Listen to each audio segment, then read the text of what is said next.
What do you think of when you hear the words Civic Welfare Training Service, or CWATS in short?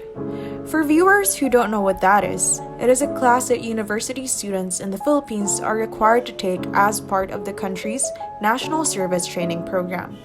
For me, as part of the so-called pandemic batch, when I hear CWATS, I think of it as one of those classes that would be way more enjoyable and fulfilling if they weren't held online.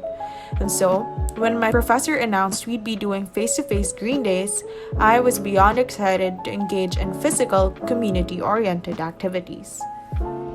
But the thing is, while I do enjoy spending time in nature, I don't really have much of a green thumb, more so the past few years during which my life has mostly been online and digital. But it was exciting nonetheless, and I really looked forward, as I still do now, for my vegetable plants to grow and to later eat their produce. For the first activity, we were taught to first mix soil and compost to be used as the base of the plant and to place them in these recycled water bottles.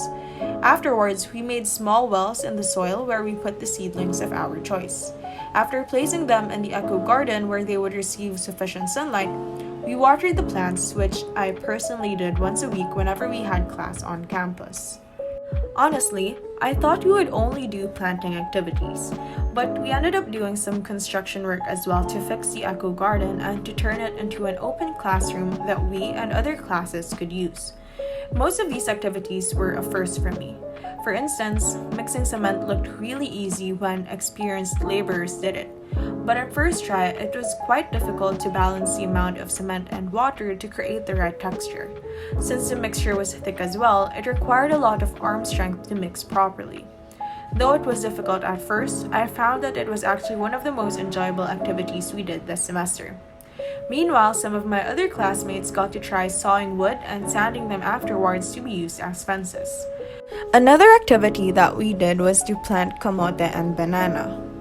This was quite memorable because I got to try using a type of straight-edge shovel that looked like this to dig some holes in the soil, which was a bit of a workout for the arms, especially since the soil was difficult to break up.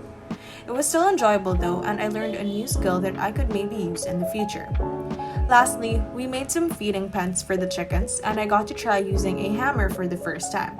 Some bamboo shafts were hammered into the soil to form a circle, and we used the fibers of a jute plant to weave the shafts together. I experienced a lot of firsts in this class, and while some were relatively challenging for me, at the end of each class, I always found that I enjoyed doing the activities and getting to spend time in nature away from online classes that became the norm for almost 3 years. In this way, I could say that my digital thumb went green, and I look forward to doing the same community-oriented activities next semester. Thanks for watching my video!